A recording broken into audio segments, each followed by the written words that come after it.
మా ముఖ్యమంత్రి కేసీఆర్ గారు కొత్తగా తెలంగాణ అయిన తర్వాత first commission Telangana state finance commission అని నన్ను నియమించినందుకు నాతో పాటు ఒక మెంబర్ చెన్నై ఒక రకంగా గ్యాప్ తర్వాత నూతనంగా ముఖ్యమంత్రి గారు నాకు ఒక రాజకీయ పునర్జన్మ కల్పించినందుకు వారికి ప్రత్యేకించి కృతజ్ఞత తెలియజేస్తున్నాను.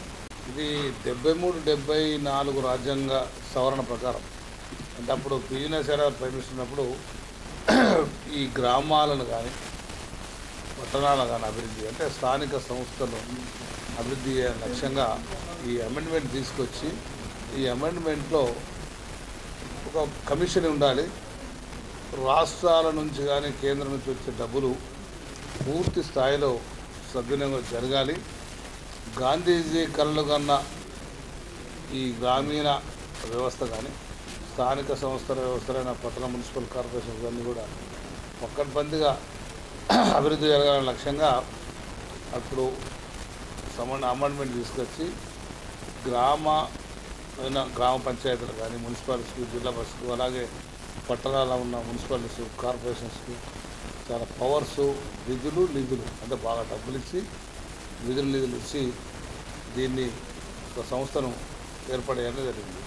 ఈ సంస్థ నేషన్ లెవెల్లో మరి ఇప్పటికీ 14 కమిషన్స్ అయ్యి ఈ 15 కమిషన్ అవ్వండి. అయితే మన నూతనంగా ఏర్పడ్డ కరీంనగర్ మన తెలంగాణ దీనిలో మనకు ఒక మంచి పద్ధతిలో ఫస్ట్ కమిషన్ ఏర్పాటు చేసింది. యాక్చువల్ లెక్క ప్రకారంగా మనకు ఇది 2014లో ఏర్పాటు చేసిన ముఖ్యమంత్రి గారు కేసీఆర్ గారు నూతనంగా అయిన తర్వాత ఏర్పాటు చేసిండు.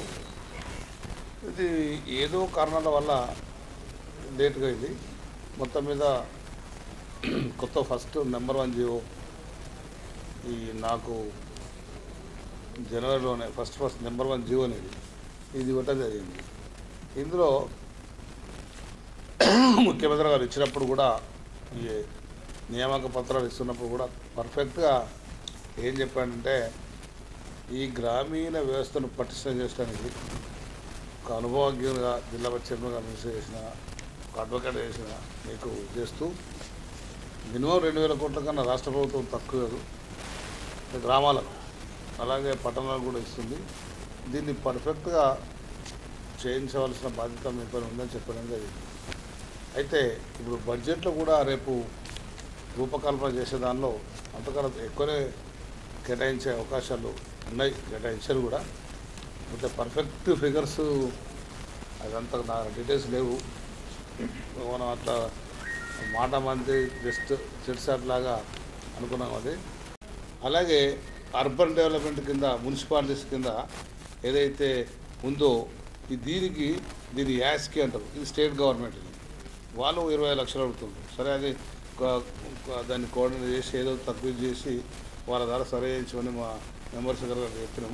ఈ సెంట్రల్ గవర్నమెంట్ స్టేట్ గవర్నమెంట్ కాబట్టి దానికి ఎవరు అనే ఉండదు, ఎందుకంటే అది పూర్తి గవర్నమెంట్ స్థాయిదే కాబట్టి గవర్నమెంట్ చేసేది.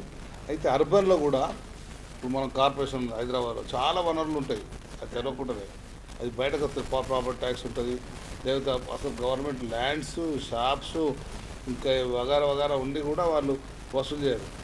అంటే దానికి ప్రాపర్టీ రాక, లేక కొన్ని మైన్స్ నుంచి వచ్చే ఫండ్స్ ఉంటాయి వాళ్ళకి సరిగా రాక, ఇసుక నుంచి వచ్చేటివి ఉంటాయి. ఇలాగ గవర్నమెంట్ ల్యాండ్స్ షాప్స్ కట్టి ఏదో నామినల్ రెంట్ ఇచ్చి అది వసూలు చేయక ఇట్లా డెప్త్గా పోతే చాలా విషయాలు ఉంటాయి. ఎట్లయినా మెరుగైన సేవలు అందించే లక్ష్యం ఉందో దానికోసం పర్ఫెక్ట్గా చేయడానికి మేము ఆ ఇన్స్టిట్యూషన్ వాళ్ళైతే మాకు రిపోర్ట్స్ ఇస్తారు. అయితే రిపోర్ట్ ఇచ్చే లోగానే మేము కూడా సంస్థ వాళ్ళ దగ్గరికి అంటే జిల్లా పరిషత్ దగ్గరికి వెళ్ళి ఆ మీటింగ్స్ పెడతాం. అది అధికారపరంగా 73 మాకు ఆర్థిక సంఘానికి ఉన్న కాన్స్టిట్యూషన్లో కాబట్టి ఆటోమేటిక్గా మేము కొన్ని లెటర్ ఇచ్చినప్పుడు పెట్టాల్సి వస్తారు. లేకపోతే స్టేట్ స్థాయిలో ఒక కాన్ఫరెన్స్ అరేంజ్ చేయమన్నారు. అంటే కాన్ఫరెన్స్ అంటే ఒక మేధావులు ఉంటారు. ఇప్పుడు మా హనుమంతరావు అని, జిఆర్ రెడ్డి అని ఆర్థిక నిపుణులు అంటే వాళ్ళు ఎలా సార్వార్డ్స్ వాళ్ళకు అడ్వైజర్ టు ఆంధ్రప్రదేశ్ కలిసిన వాడు జిఆర్ రెడ్డి ఉన్నాడు. మన కర్నూలు జిల్లా వాడు అదృష్టవంతుడు. హనుమంతరావు అని సిహెచ్ రాజేశ్వరరావు బ్రదరు ఆయన ఉన్నాడు. ఆయన కాక చాలామంది ఉన్నారు. వీళ్ళనే కాక స్టేట్ లెవెల్లో ఎకనామిక్ ఉస్మానియాలో కూడా ఎకనామిక్ ప్రొఫెసర్స్ ఉంటారు. అంటే ప్రిన్సిపాల్ స్థాయిలో లేక ప్రొఫెసర్ ఎకనామిక్స్ లేక ఆర్థికంగా ఇంకా చాలా ఎక్స్పర్ట్స్ ఉన్న వాళ్ళు చాలామంది ఉంటారు. సైంటిఫిక్గా ఏ రకంగా రూరల్ డెవలప్మెంట్ అవడానికి దాని మీద రీసెర్చ్ చేసిన వాళ్ళు ఉంటారు. వాళ్ళతోని త్వరలో ఒక కాన్ఫరెన్స్ ఏర్పాటు చేస్తాం. ఇది కూడా సరిపోదు, స్టేట్ నుంచి సెంట్రల్ లెవెల్లో కూడా ఢిల్లీ యూనివర్సిటీలో ఒక బెస్ట్ ప్రొఫెసర్ ఉండవచ్చు, మహారాష్ట్ర ఉండవచ్చు, కేరళ ఉండవచ్చు. ఇప్పుడు కేరళ కూడా గ్రామ పంచాయతీ కూడా బాగా చేస్తున్నట్టు విన్నాం.